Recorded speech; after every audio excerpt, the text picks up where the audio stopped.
اچھا، بعض لوگ یہ کہتے ہیں کہ ہر سال قربانی کے موقع پر دنیا بھر میں لاکھوں جانور جو ہے وہ ذبح کر دیے جاتے ہیں اور کروڑوں اربوں خربوں روپے اس پر خرچ ہوتے ہیں۔ اگر قربانی کرنے کے بجائے مسلمان اسی پیسے کو جمع کریں، کالج بنوا لیں، اسپتال بنوا لیں، یونیورسٹی بنوا لیں، یعنی اگر جانور ذبح کرنے کے بجائے یہ رقم جمع کر کے ہم چاہیں تو بہت بڑے بڑے کام کر سکتے ہیں جی، اور وہ کام جو ہم کریں گے اس میں بھی اللہ ہم کو ثواب دے گا، جی ہاں، قوم کے لیے فائدے مند ہوگا، جی ہاں، ہمارے بچے پڑھیں گے لکھیں گے، پوری قوم ترقی کرے گی۔ جی ہاں۔ تو مسلمان ایسا کیوں نہیں کرتے؟ کچھ لوگ قربانی کر لیں اور کچھ لوگ پیسہ جمع کر کے یہ کام کر لیں، اس کے بارے میں کیا حکم ہوگا شریعت کا؟ اللہ کا فرمان ہے، رسول اللہ صلی اللہ علیہ وسلم کا حکم ہے، جی، تو ہم ان احکام کے سامنے اپنے سر کو جھکا دیں گے جی، اور سر تسلیم خم کر دیں گے۔ اللہ کے حکم کے مطابق ہم کو قربانی کرنا ہے۔ ہاں، اگر واقعی یہ چاہتے ہیں کہ مسلمان قوم جو ترقی کرے تو اور جگہوں پر جو بلا وجہ جو رسومات قائم ہو چکے ہیں ان رسومات کو ختم کیجئے۔ جی، مثلا ولیمے کی اتنی بڑی بڑی دعوت کرنے کی کیا ضرورت ہے؟ شادی سے پہلے منگنی کا رواج، ہلدی مہندی کا رواج، جی، جہاں پر بلا وجہ پیسہ ضائع ہوتا ہے، یا عرس کے موقع پر ڈھول تماشے یا اور بھی ایسے خرافات جو نہیں ہونا چاہیے، جی، تو ان ساری چیزوں کو آپ روک دیں۔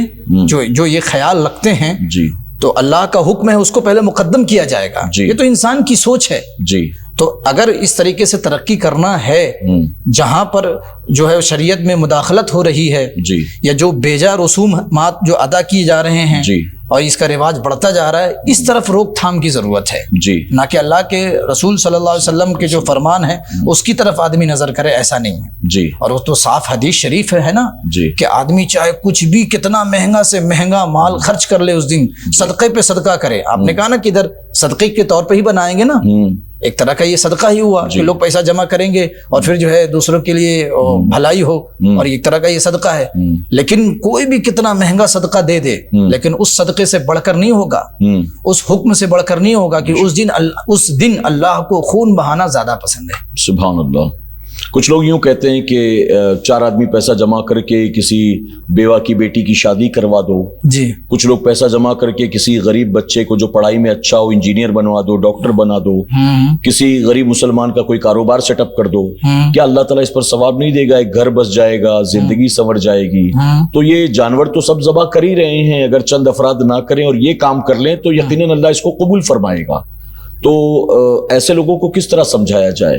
ان کا سمجھانے کا بہتر طریقہ یہی ہے کہ پہلے ان کو قرآن مقدس کی تعلیم دی جائے، جی، حدیث رسول صلی اللہ علیہ وسلم کی تعلیم دی جائے، پھر جو صحابہ کے اقوال ہیں جی، اور ان کے جو طریقے ہیں اور جو بزرگان دین کے اعمال ہیں، جی، ان کے جو کردار ہیں ان کے سامنے ان کو رکھا جائے اور بتایا جائے کہ سب سے بڑا حکم، سب سے مقدم جو حکم ہوگا وہ اللہ و رسول کا ہوگا۔ جی، سبحان اللہ۔ تو پہلے اللہ کا حکم ماننا ہے ہم کو، پھر اس کے بعد پھر اپنی بھلائی اور اپنی قوم کی بھلائی کی طرف نظر کرنا ہے۔ جی، جی، تو اللہ کا حکم مقدم ہوگا، اس کے رسول صلی اللہ علیہ وسلم کا حکم مقدم ہوگا، پھر بعد کی یہ بہت ساری باتیں ہوں گی جو بعد میں کی جا سکتی ہیں۔ جی، میں جیسے مثال دیتا ہوں، کبھی مجھ سے کوئی اس طرح سوال پوچھتا ہے جی، تو میں اس سے کہتا ہوں کہ یہ سارے کام کرنے سے اسلام نے منع نہیں کیا ہے۔ کسی غریب کی بچی کی شادی کرانی تو اسلام نے منع نہیں کیا ہے، کسی کا گھر بسانا ہے، کسی کو پڑھانا لکھانا ہے، کالج اسکول مدرسہ بنانا ہے، اسلام نے منع نہیں کیا، آپ یہ سارے کام کر سکتے ہیں۔ جی، لیکن یہ کام کرنے کے لیے ضروری ہے کہ قربانی کو روکا جائے۔ جی، آپ قربانی کریں، جی، اللہ اور اس کے رسول صلی اللہ علیہ وسلم جس بات کا حکم دیا آپ وہ کریں، جی، اور اس کے علاوہ یہ ساری چیزیں آپ کر سکتے ہیں تو کریں، اور اس کو کرنے کے لیے آپ کوئی اور راستہ تلاش کریں۔ جی، میں ان کو مثال دیتا ہوں کہ جیسے ہم بامبے جیسے شہر میں رہتے ہیں، جی، ایک چائے 10 روپے کی آتی ہے، جی ہاں، اگر ہم 5 روپیہ پکڑ لیں جی، تو پھر بھی ایک آدمی کم سے کم دن میں 2 چائے تو پی لیتا ہے۔ ہاں، اگر ہندوستان کے سارے مسلمان 20 کروڑ 25 کروڑ 30 کروڑ جتنے بھی ہیں، جی، جی، سارے مسلمان یہ ڈیسائیڈ کر لیں کہ اتوار کے دن ہم چائے ایک کم پیئیں گے جی، اور اس ایک چائے کے 10 روپے جی، ایک فنڈ میں جمع کریں گے جی، اور پھر اس پیسے کو قوم کے لیے استعمال کریں گے، جی ہاں، تو اگر صرف ہفتے میں ایک بار ایک چائے کی قربانی دے دیں جی، تو 20 کروڑ لوگ اگر 10-10 روپے جمع کرا رہے ہیں تو آپ سوچیں کہ ایک دن چائے چھوڑنے پر کتنا جمع ہو جائے گا۔ جی ہاں، تو آپ ایسے کوئی راستے نکالیں